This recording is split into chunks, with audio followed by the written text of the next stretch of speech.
I wonder what your thoughts are in terms of timing, in terms of when's the best time to bring up something with someone, because it can be hard at any time to bring up something.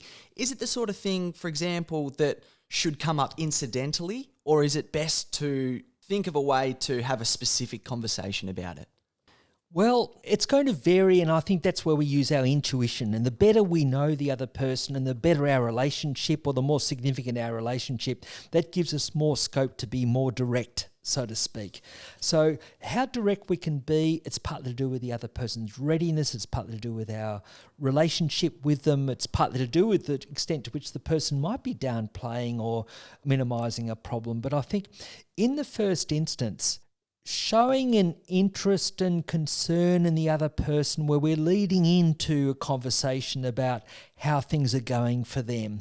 Some kind of variation of that "are you okay" kind of idea. Some kind of variation of observing the other person doesn't seem their usual self, or wondering if the person's been struggling with a particular issue. Some variation along those lines is a way of opening up a kind of conversation and a topic.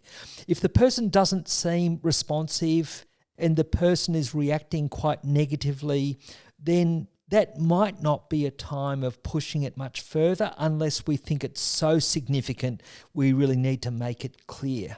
So sometimes a problem is so significant to us, or we're so concerned about it, then it's just going to be a difficult conversation. We focus on the fact that we have that positive purpose, so we'll be more bold.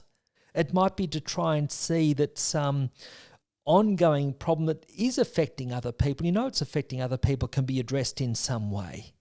And so I think that, again, looking to do it with a good heart, to have a positive purpose, then we might bring up something more direct earlier on, or if we see some sign of readiness from the other person. The other person might get back and mention, "Oh, you brought up about such and such the other day," or they might say, "Look, actually, I have been struggling with something," or otherwise it might be a look or a gesture or a sense that the other person's more open. The thing is, when the other person is more open, when they're more ready to have that conversation or ready to have a conversation, then it helps to be straight. It really helps to be straight with the person if you have that kind of relationship. To not play down your concerns, but again to convey it in a caring way. To notice specifically what you've observed.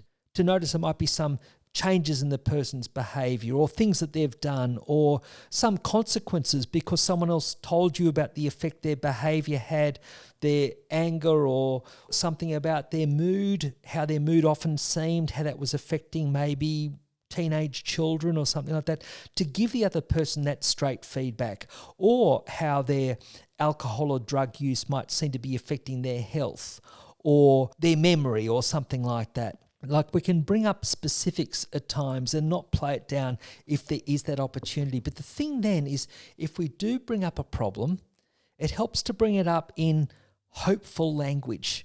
So we know that people are more likely to be resilient and make changes effectively if they're optimistic. And that basically means that even if there's significant problems that people seem to have, if we see them as being, amenable to change, they don't have to last forever. They might apply in some situations and not others. There's something the person can do about it. And that's one thing about optimism. We believe that there's something the person can do about it. So if we focus more on the problems we notice in the present, so we're present and future oriented, or very recently things that have happened, not so much talking about things that have happened years earlier, more things that have happened recently where we see a pattern, and looking to convey to the person how you think this can be different, and wonder if it is worth them seeing someone who might help them with that particular problem, what difference it might make to them if they have more energy, or if they feel in a better mood, or if they feel that they are getting on with others better, whatever their motivation might be.